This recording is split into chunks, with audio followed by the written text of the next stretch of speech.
Good afternoon, my conscious co-creators. Welcome to another edition of the Conscious Consultant Hour, Awakening Humanity.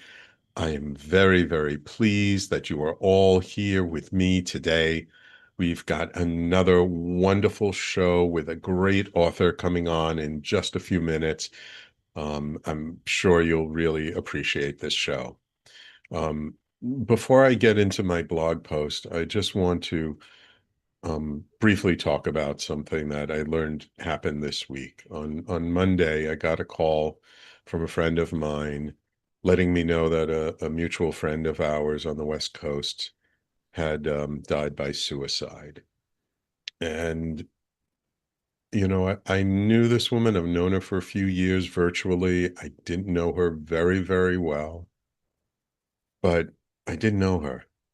And the news kind of really hit me a little bit hard. And I was shocked because of the work that she did, um, that she would take her own life like that. And to me, it was just a big lesson in we never really know how much pain someone else is holding on to. And I just want to say that if you have a friend you haven't spoken to in a long time, if you know someone who's been dealing with depression, reach out to them. Don't wait for them to reach out to you. Unfortunately, when people are feeling so bad, they don't reach out to people. It's our job to reach out to them. So I just want to dedicate this show to Dawn, and I hope your soul is at peace now. And kind of a relevant blog post this week because the title is There is No Substitute for Being with People in Real Life. We now live in a world that is a hybrid of both the virtual world and the real world, coming together from all over on computer screens. Yet there is still life happening right in front of us. In the reality of this physical world, we still need to touch other people, to see them, to hold them, to smell them. We are still living in physical bodies that have physical senses. And as much as going virtual has opened us to meeting people from around the globe, it does not replace connecting with people in our own town. It cannot. For the experience of being with someone who is right in front of us, looking into their eyes, hearing their real voice, is not something that can be replaced. There is a joy that comes from the connection to the people who are in the same room as we are, to being present to what their whole body says, and to feeling the tactile sense of a handshake, a hug, or a kiss on the cheek. For some people, so much of life is now spent online, in that flat, distant connection that happens through our computers and phones. And it does serve a purpose. It does help to be able to connect with loved ones who are far away. And we still need to have the real life experience of being with people and being so close to them that you can touch them. Feel the air move between you, watching how they sit in their chair or stand up straight. There is so much richness in the moment when we are with someone in person. The light that comes from their eyes or the comfort of their voice, it all makes a difference to us. Yet it is easy to lose that richness when we get so used to connecting through the virtual world. Coming together in person builds more trust and deeper relationships than we can possibly create at a distance. So perhaps we can learn to value that in-person experience a bit more. Maybe we can remember what it is like to hold another human being and be held. The joy of that physical connection and the comfort of their presence in our lives. Nothing can replace being in the presence of those we love. So let us remind ourselves just how precious those experiences are, making just a little room in our life for actually being in the same room with people. There's no replacement for the physical connection, no matter how good our screens get. So where in your own life can you make some room for seeing people more in person? So unlike most of my blog posts that there was some incident or something happened that caused me to write about a certain topic, this one, there wasn't anything specific. It was really just, I was just missing being with people. It was really just a feeling of having been on Zoom most of my day for weeks on end, as I usually am, talking to people all over the place, how much I truly missed getting together and seeing people in person. I remember before the pandemic, I was a member of a number of different networking groups here in New York City, and we always used to meet in person, like once a month. You know, some groups more frequently than that, some less. And then the pandemic hit, and everything went virtual. And now, so many of those groups don't meet in person on a regular basis. I mean, they might have an in-person meeting once every 3 or 4 months when the weather is nice, but not so much anymore. Because especially in New York City, it's hard to find a space to hold a networking group that you don't have to pay a ton of money for. And in talking to other people, I find it's the same in many, many places. Now, for those people who live remotely and live, in rural areas, or live in a place where they have to drive an hour and a half to get to a center of population, I mean, it's great. It's great. It's wonderful. But it doesn't replace being in person with people. It doesn't replace that human contact, that, being able to really hold someone and hug someone. And so I just knew, if I'm feeling this way, if I'm feeling like I'm missing being in the presence of people, there are other people out there also missing that. And so this blog post is just really giving voice to that feeling. It's just allowing it to be okay that that's what I feel. And maybe that's what you feel. Maybe not. Maybe you have a big family and you have, brothers and sisters and cousins and children running around your house all the time. But these days, I feel like that's more the exception than the rule. And I feel like it's an important reminder that while being on the computer or being on our phones, is can make us feel connected, it's not the same as being connected in real life. And I just hope that we never lose that desire to be with people in real life. Now, look, people in general can disappoint. People can be difficult. People can be crazy.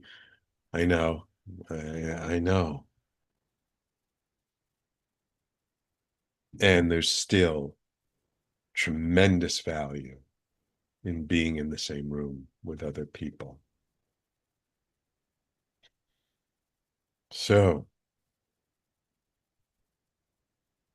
I would guess this message for this week is find an opportunity to be in the same room with other people who share an interest. Meetup is still a thing. There are tons of meetup groups. Find a meetup group that appeals to you. Maybe find some kind of social group If you haven't been social, if you've been primarily staying home and not going out, find a way to connect to other human beings who you would just like to be in their presence, and go and be in their presence. And let me know if that's different for you. How did that feel? How was that for you? Because sometimes when we've not had something in our life for a long time, we forget the feeling. And then when we re-engage with it, suddenly something opens up that we didn't expect. So that's my blog post. The title is "There's No Substitute for Being with People in Real Life." And of course, you can always find my blog at my personally branded website, theconsciousconsultant.com, and on the station's website, TalkRadio.NYC/blog. Okay, now it is my extreme pleasure to welcome to the show Lisa Biritz. Biritz? Yeah, Biarritz, you pronounced it just right. Perfect. I wasn't sure. I didn't get a chance to check with you before. Author of Shamanic Soul Retrieval, a wonderful little book that we're going to be talking a lot about, as well as the Shamanic Star Wisdom Oracle deck. Drawing from years, that I didn't get. I got to get that. Drawing from years of study in core shamanism, the Hawaiian Huna tradition, and teachings from respected lineage holders, Lisa brings a deeply experiential understanding of how ancient wisdom can support modern healing. Splitting her time between Hawaii and Austria, she leads seminars and immersive experiences that reconnect people to nature, spirit, and their own inner wholeness. Lisa introduces the concept of shamanic soul retrieval, the idea that parts of our soul can fragment and separate due to trauma, stress, or overwhelming life experiences. And she explains how this soul loss can show up in our lives as low energy, disconnection, addiction, or a feeling that something essential is missing. Through practical insight and grounded examples, Lisa shares how these lost parts can be called back, restoring vitality, clarity, and a deeper sense of self. Welcome to the Conscious Consultant Hour, Lisa. Hi, Sam. Thank you so much for having me. Oh, absolutely. You're so welcome. And I'm sorry for your loss first on about your friend. Mhm. So may light go on with her soul. Yeah, yeah. Thank you. Thank you, Lisa. I really appreciate that. Again, sometimes something happens to someone we know, but we're not that close with, and it affects us more than we expected it would. And this one just kind of caught me by surprise. Um, how did you get into studying about shamanism and these indigenous traditions? It's not something that, I mean, it's becoming more and more popular, but it's not something quite as mainstream as a lot of studies are. So I'm curious, like, when you were growing up, did you have exposure to this? Did you always have kind of a calling to seek out different things, or was this something that developed later in life, or was there something specific that called you towards it? No, I didn't grow up with this at all, which is possibly why I was looking for answers and help in certain areas. And I came across it when I was around 20, 21.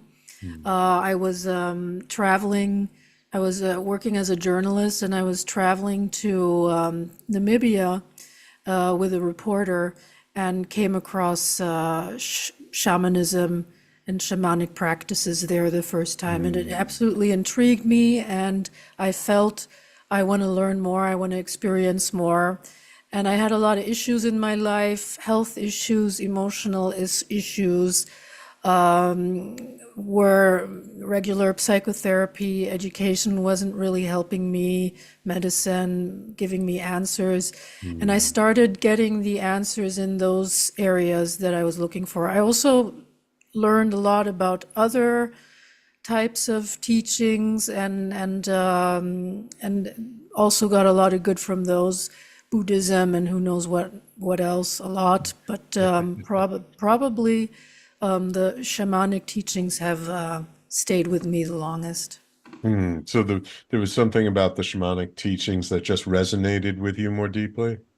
It worked. That was the main thing. Ah. The problems that I had, it literally worked. It made things that I was dealing with for years, that I was just stuck on. It made me understand them, see them from a different perspective, and move on and Hmm. heal. So that's Could you maybe give us an example of just maybe one thing you were struggling with that nothing else was helping, and then and like what kind of a shamanic practice really helped you to move forward from that struggle? yeah.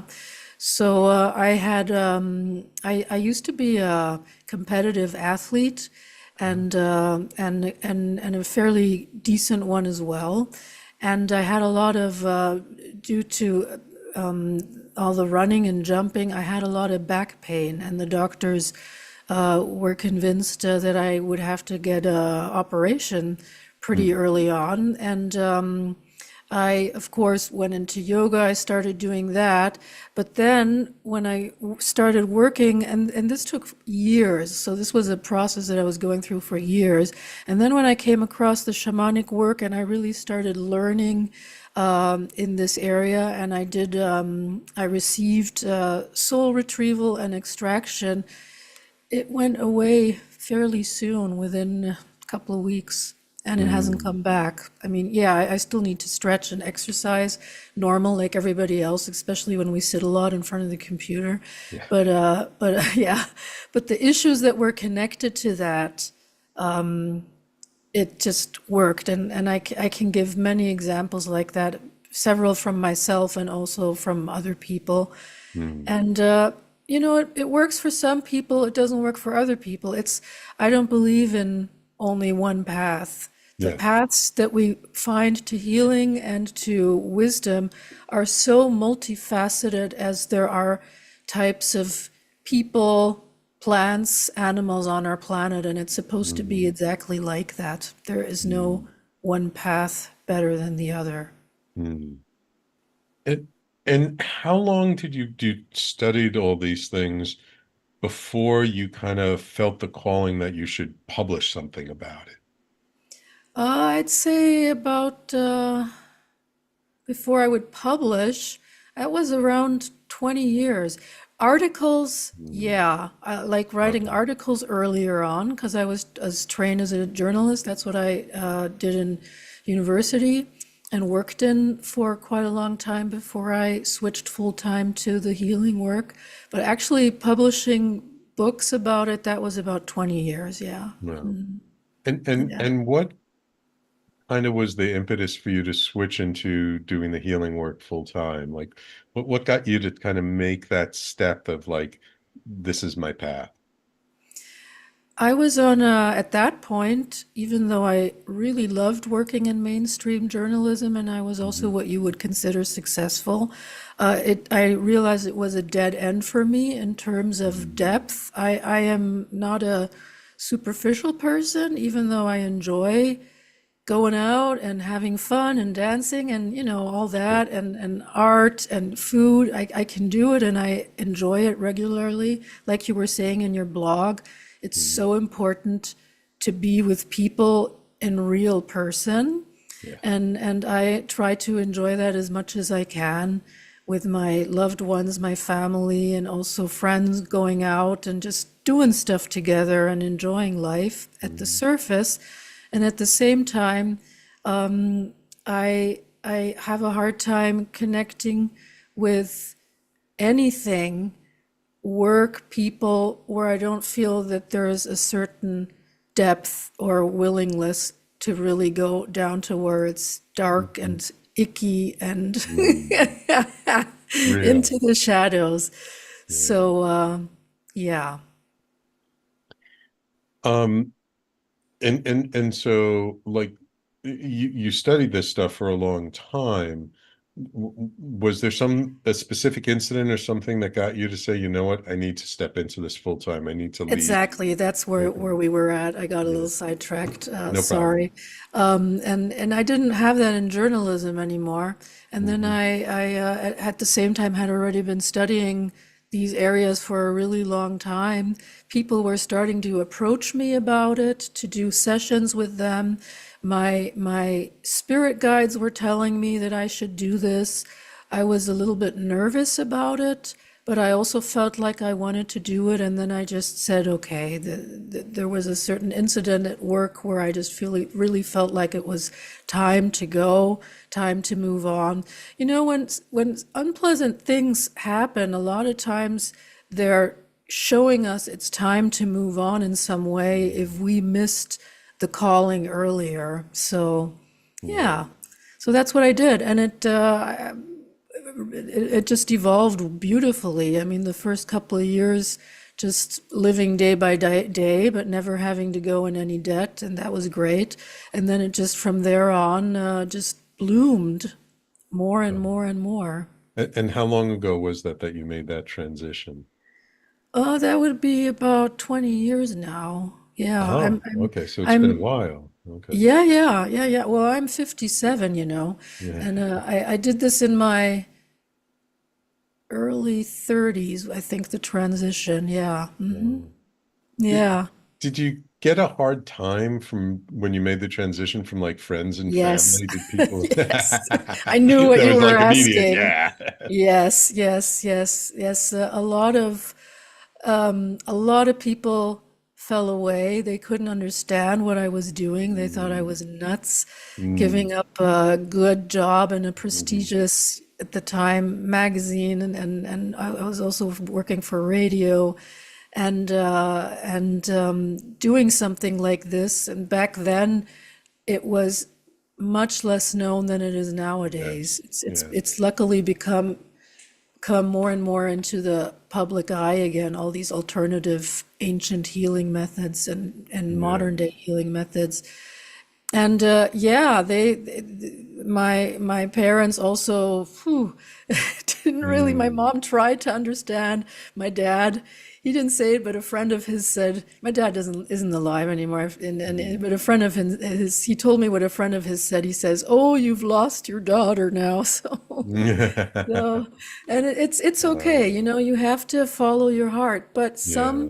some people stayed with me up to this day, still friends and family, Oh, of good. course, and many new have come, and also many of them new friends stayed for new friends that have become old friends now that have been around for 20 years. Mm. So yeah, I think that's part of the journey. You've Yeah. probably gone through an experience like that too, haven't you? Yeah. Yeah. Well, I've gone through waves and waves of things like that happening throughout my life because it's been such a twisty, turny journey. I'm curious, did any of the practices you learned help you through that period, that transition period? Yeah, all All of of them. them, and a lot of spirit beings. But the thing is, I was very afraid. I was scared, of course, but I Mm. had this unwavering sense of trust in my intuition and also what my spirit guides were telling me, and it proved to be true. And I felt so alive. Ah, I felt more alive than I had ever before because I was walking my authentic path and not the path that I was conditioned to be by family background and all right. those social norms, so to speak. And I can only encourage anybody going through such a transition to just go for it. Hmm. When not now. It's your Yeah. life, Yeah. not to let other people live your life. Right. Right. Don't let society dictate your happiness. Yes, yeah. It's really a work, internal work. So you said, and you mentioned how it was about 20 years of you studying this stuff before you started to write the book, although you had published articles along the time. Was there some calling? Was there something that said to you, okay, I got to write a book now. I got to publish something? Oh yeah, yeah, What yeah. was that? I had been trying to write a book for a long time, and it just Ah, didn't work. And somehow I was just too busy traveling and learning things and running all over the place. And what actually helped me to actually sit down and do it, my first book, it's called The Opening, and mhm. was the birth of my twins. Because when you have twins, you're Ah, not mm. very mobile. Like with one baby, you just kind of hang it around the front or the back and off you go. But with two Right. babies, I mean, we did do stuff, obviously, but you're a Yeah, lot more confined to just yeah. being at home. And I was actually really glad to be at home and just to Mm, enjoy them and have a break from running around. And I used that first year when I was at home with them to write mm. in between when they were sleeping. Wonderful, wonderful. So Yeah. you made sort of, having twins, that's a pretty big life transition. But you used it to your advantage, which is wonderful. Yeah. Um, and so when you first sort of stepped into the healing world, um, did you start with this shamanic soul retrieval, or did you start with other modalities and then that eventually evolved later? I actually started with shiatsu, energy work, body Ah, work. Then I transitioned to energy work. I was doing that on the side, and I didn't do that very long because I noticed pretty soon, I realized that everything I was working with on people's bodies, the core of the issues and the problems is all on an energy level. And that's when mm, I really started also giving that, and it really went very quickly, very well. So, mm, yeah, because of mm. the trust I had in this work. Wonderful, wonderful. In your bio, it said you studied core shamanism. What is core shamanism? Right. Core shamanism is a type of Western shamanism developed by an anthropologist. He deceased quite a few years ago, Michael Harner, who realized that studying indigenous shamanic cultures around the world, that when you take away all the different cultural differences, like the clothes they wear, the Mm, languages, the different norms in their particular society, the techniques that they use are all the same, regardless if it's like mm, in Aboriginal Australian or Native American Indian or Native American South American or Mongolian. They have the same practices, uh, some of which are also the soul retrieval and extraction, which I talk about in my book. mhm, And from this he developed, together with Sandra Ingerman, core shamanism, because it's the core, so it's usable for Western people mhm. who have we have lost the connection to our ancient shamanism, but we had it as well, yeah, or our Celtic or Yeah, wherever we come from, yeah. our various different origins. It was just lost during the Middle Age and Middle Ages and the rise of technological society. Yeah. And I had also learned other shamanism, and I've learned different types from different indigenous teachers around the world.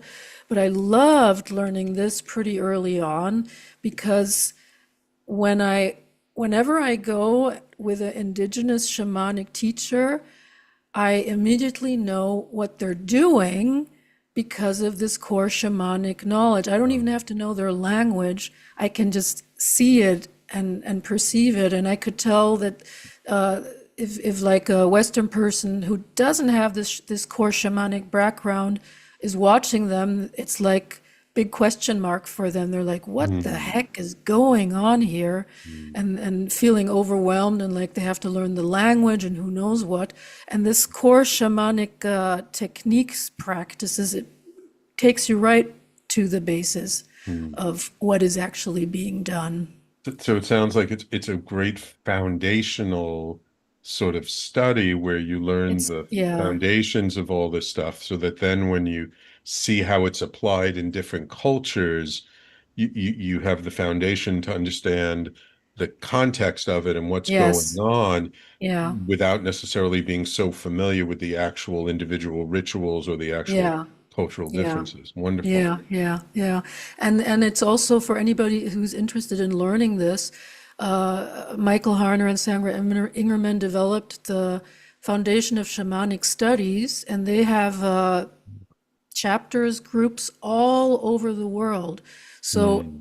South Africa, United States, England, Europe, you can Google Foundation for Shamanic Studies, and they all teach the same type Hmm. of core shamanism, which I Hmm. also learned. Wonderful, wonderful, wonderful. Yeah. Okay, we're going to take a quick break. When we come back, I want to start getting into what is shamanic soul retrieval in this wonderful little book, which I really appreciate the fact that it's a little book, and really get into what that is, how it can help people, and maybe we'll even before the end of the show we'll do a little practice if that's okay with you. Sure. Wonderful. So, everyone, please stay tuned. You're listening to the Conscious Consultant Hour, Awakening Humanity. We do this every Wednesday, 12 noon to 1 p.m. Eastern Time, right here on TalkRadio.NYC and all over social media and on your favorite podcasting app. And we'll be right back with our guest, Lisa Bitrus, in just a moment.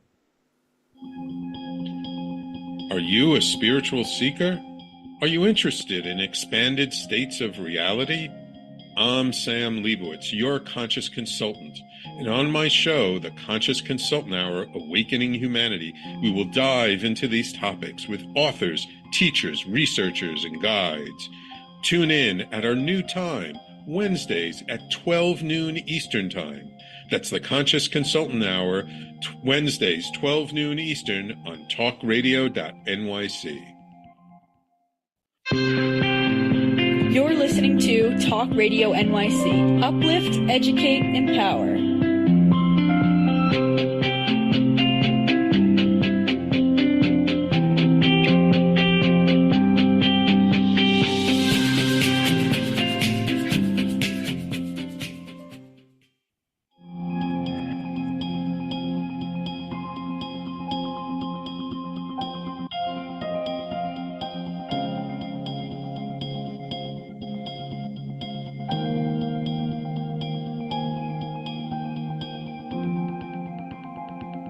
And welcome back to the Conscious Consultant Hour, Awakening Humanity. So Lisa, your book is entitled Shamanic Soul Retrieval, Calling Back Lost Parts of the Self.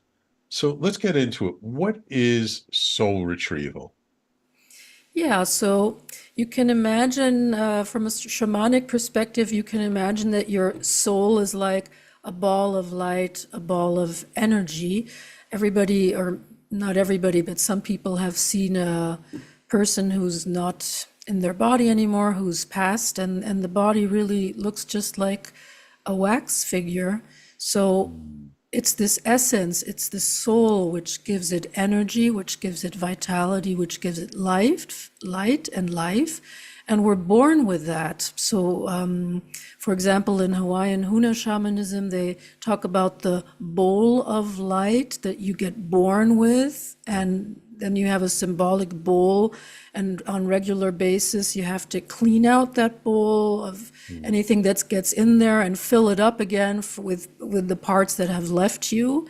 Mm. And the concept that parts leave your soul energy is why this work is so valuable, because it starts pretty early. Like, say your mother had something traumatic happen during your pregnancy that shocked her and also you because of that. Already a part of the soul might be, part of your soul might be leaving, or something happens to you as a kid, some accident or something maybe abusive. Parts of your soul live, and this goes through all your lifetime, bigger and smaller experiences, and these parts of the soul leave because dissociate is the psychological term, because at the time we're not able to integrate and not able to deal with it. So what the heck are you going to do in your mother's stomach when she's pregnant? How are you going to you're completely helpless. There's nothing you can do. Or when you're a kid, children generally are very helpless if they are around abusive parents or difficult situations. And because it's too much to bear, these feelings leave along with parts of our soul. And this is the reason why people who have had difficult or traumatic experiences a lot of times can't remember anymore exactly what happens. It's like a shadow. Right. It's kind of because you disassociate, we're not really present. So when we're not present, it's hard to remember what happened. Yeah, exactly. Yeah. And the camera is a little unfocused. There we go. You have to just wave your hand and then the camera focuses again. Yeah. Magic. So continue, please. So our soul is like this ball of light, Yeah, and and then like pieces of pizza will leave the right. soul, or little holes, or excuse me, I just had a cold. My kids brought from school, and I'm actually pretty much over it, but I can feel my voice a little. So Me too. Me too. I I just have a had a bit of a lozenge in. sore throat, and Yeah. just Spring. yesterday was the first day I kind of felt like myself again. Oh, good. So yeah, and when soul parts leave, they don't disappear forever. They're just hiding, lost. Sometimes they would like to come back after the shock is over, but they don't know how. And that's where soul retrieval comes in. This is done as a regular practice from a young age in indigenous shamanic cultures, also once in our cultures. But and then it's not a big deal. It's just like brushing your teeth, or once a week, I don't know, you cut your nails and whatever you need to do, or go to the dentist twice a year. But if you neglect it from an early age, it just becomes more and more and more, and more parts of our soul are fragmented, are dissociated, to the point where even though we might live healthy, eat good food, rest, exercise, do what we love, but still feel very drained, get ill easily, have accidents easily, whatever, have issues with addictions, whatever the issue is that is being caused by this. And also a very strong feeling of being not whole, like a certain sense of emptiness, loneliness. Like I can say from my own experience and also from watching other people, if I'm really full in myself, I can be anywhere alone. I've done, aloneness retreats or in a huge crowd. I don't know, Times Square. I was there last year. Some people might feel they suffocate in there, but if you're like, well, good in your space, in your soul, then pretty much anywhere is fine because you're full and whole and in yourself. But a lot of people have lost that sense. Yeah. A lot of people wake up in the morning feeling depressed. Yeah, it's more common to feel depressed waking up than feeling happy, and so this work I find so valuable and important because of that, because from a shamanic perspective, soul loss parts are the basis of health and the reason for all illnesses. Any type of physical illness starts with soul loss. Physical, mental, spiritual illness, no matter what. Yeah. So how do we call back these parts of ourselves? Right. So obviously you can go to somebody who is trained to do this for more, I would say, heavy issues, but with even the heavy issues, you can start working with yourself or other just everyday soul retrieval for yourself. It's really not that hard.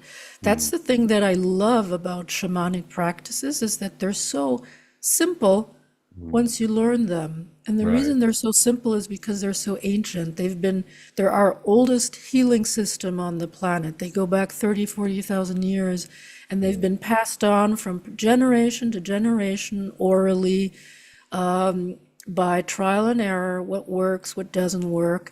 And there's a very strong use of symbolic imagery and sensations, which is familiar to pretty much all humans.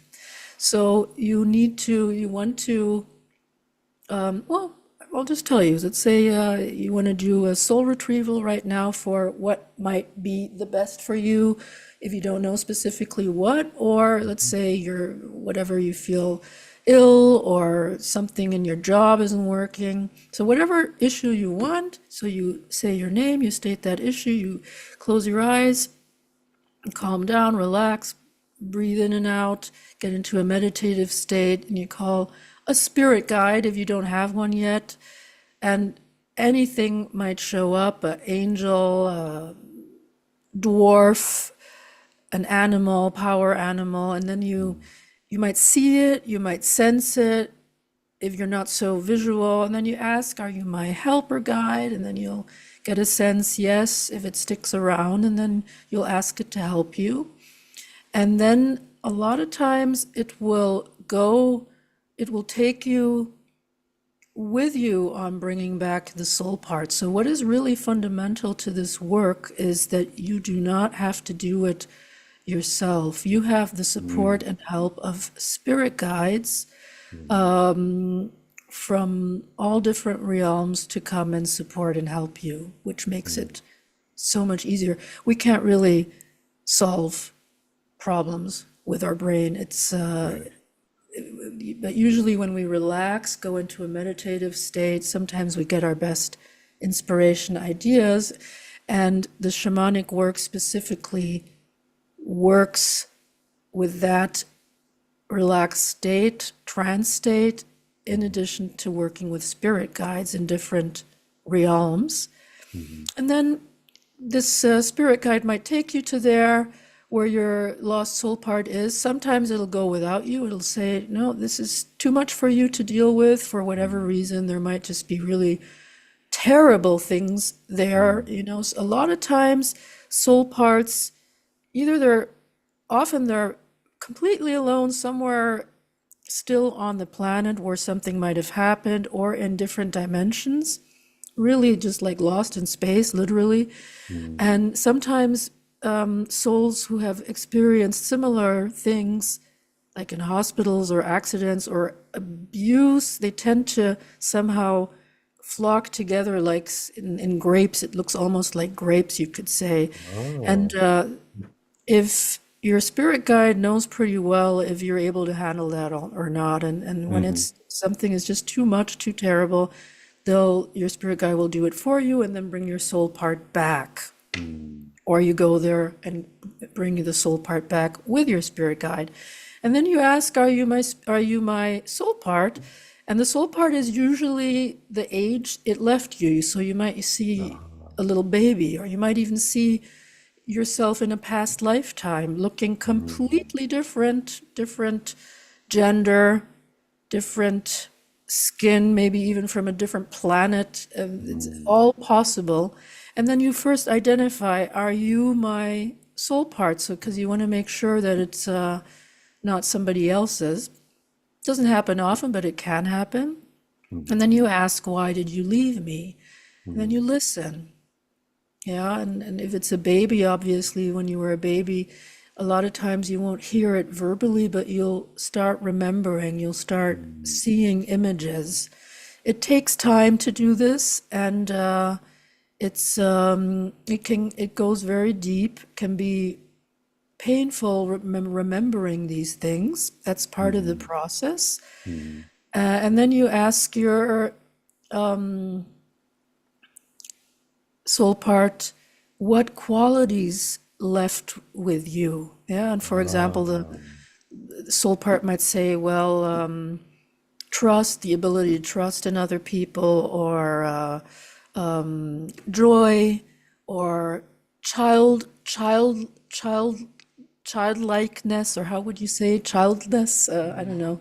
Yeah, Yeah, no, being a kiddo, yeah. The child quality, yeah. child quality, or the sense of artistic creation, and just joy, passion, just about every aspect of abundance, every aspect of our life may have left us. And then you Mhm. ask, do you want to come back? And usually they'll say yes right away. And sometimes they'll say, no, I'm scared, And then you have to Mhm. explain to them, well, I'm an adult now and this is not going to happen to you again. I'm able to look after myself, after you, and I promise I will take care of you. And then they will come back to you, and then you feel how they come back to you, how you breathe them in. You'll often Mhm. also experience how your spirit guide will bring them back to you, how it melts into you. A lot of times, this is also very emotional. And you ask what it needs so that it stays with you. So it might Mhm. say, whatever it wants you to do, like go back to a certain place and plant a seed there, that Mhm. there was meaning in what happened in your life. Yeah, that nothing is in vain, even if it was Mhm. painful, forest nearby, or go to a hot bath or a sauna every 2 weeks for a while, if Mhm. it's something connected with your body. And it's just a whole different variety of Yeah. things might Yeah. show up. Yeah. How much time should someone, if they want to try this, how much time should they give themselves to do it? Uh, about an hour and a half. It takes Yeah. a while. It really does. Hour and a half, depending on how deep you are able to go. Mm. Sometimes you'll fall asleep in the process, and it Mhm. doesn't mean that nothing's happening. On the contrary, the spirit guides are working in the background. And Mhm. then when you wake up, you just continue where you left off. Like reading a book, you go back to the same Mhm. last line where you drifted Right. off. Right. Same And it's thing. interesting what you say about your spirit guides, because I've had other people come on my show who are channels and talk with angels and stuff, and they say things like, the angels are all around there waiting for you to ask them to do something, but they can't do anything until you actually ask. Yep, And so that the fact that we don't have to do it all on our own, and that there is sort of help out there in the spiritual realms, we just got to sure remember to is. ask for that help. Exactly. It's the same like there's a ton of I don't know manicurists in New York. Somebody Yeah. has lousy nails, but if they don't go there, Right. They're not going to what get can you better. do? Yeah, One of the things I love about your book is that it's small, it's short, there are images in here, so it's relatively easy to digest and take it in. One of the things I noticed is you speak a lot about children in your book. Why is that?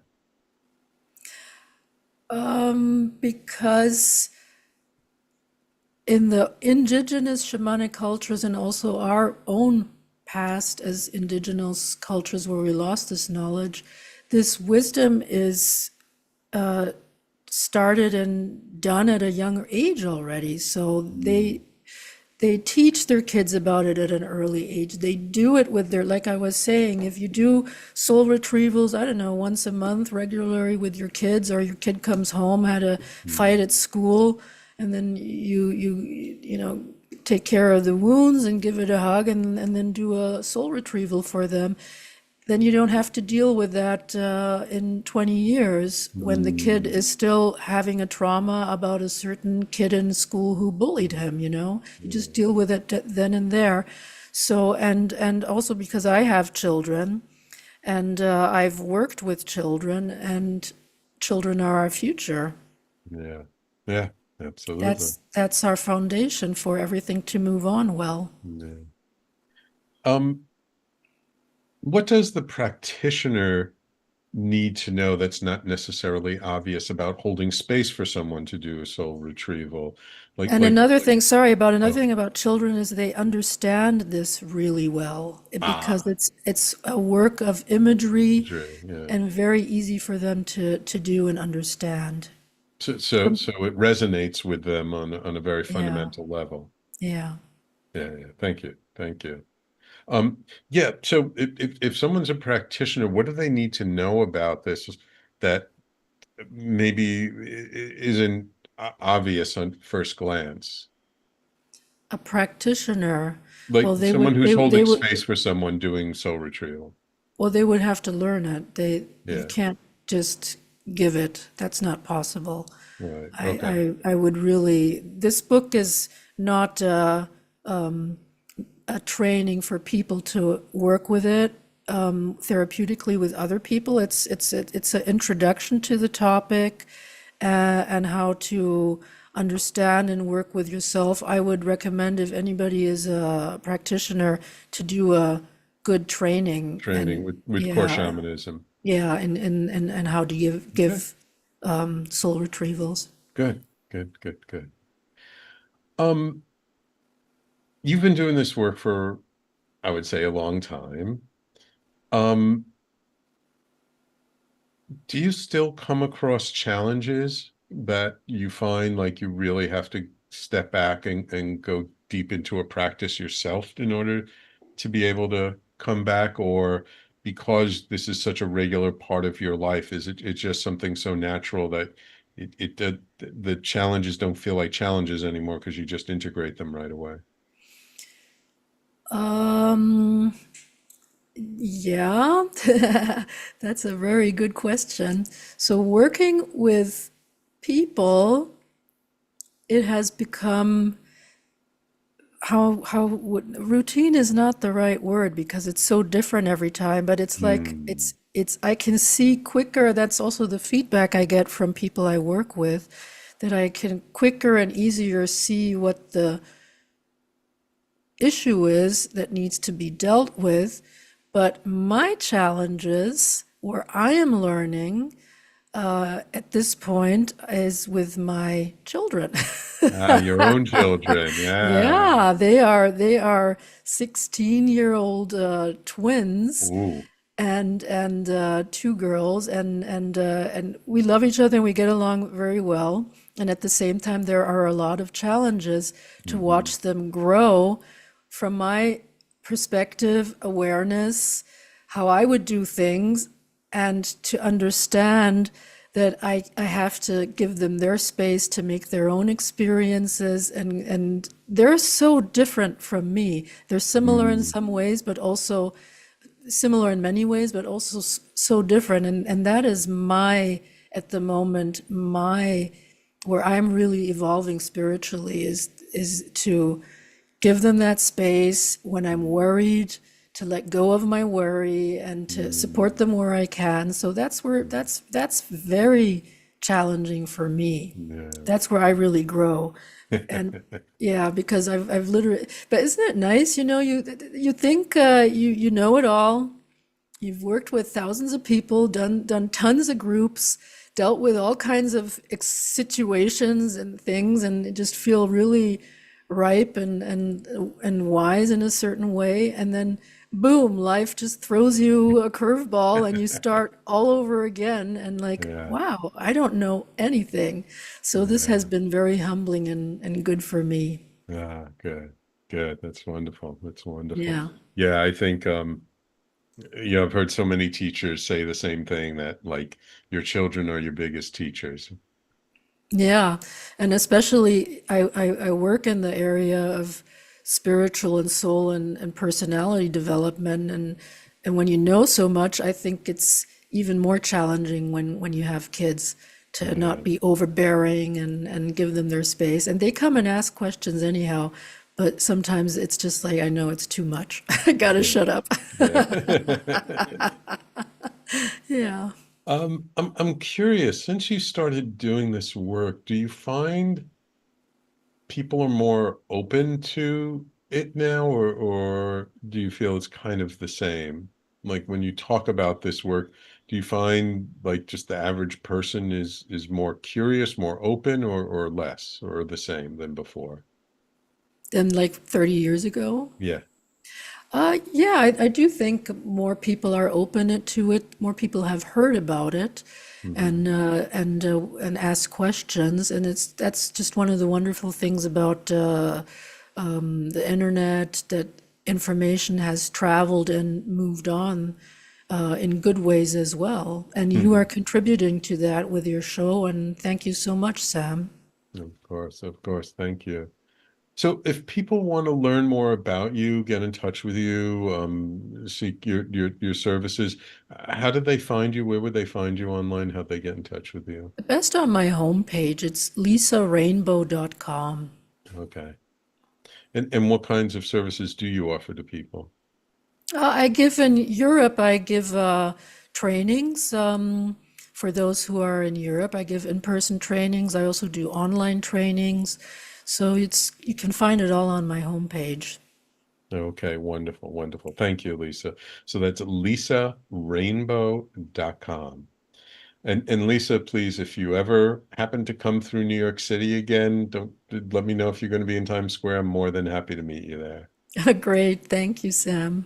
Absolutely. And thank you for taking the time to come on my show today. I truly appreciate it. Thank you. And of course, thank you, my loyal listeners, for tuning in each week. Without you, there is no show. And don't forget, if you did miss any part of today's show, you can always catch the replay on TalkRadio.NYC and on all your favorite podcasting apps like Apple, Spotify, Pandora, iHeartRadio. Wherever you love to listen to podcasts, you can find the Conscious Consultant Hour. Thank you all for tuning in. Take care. We will talk to you all next week.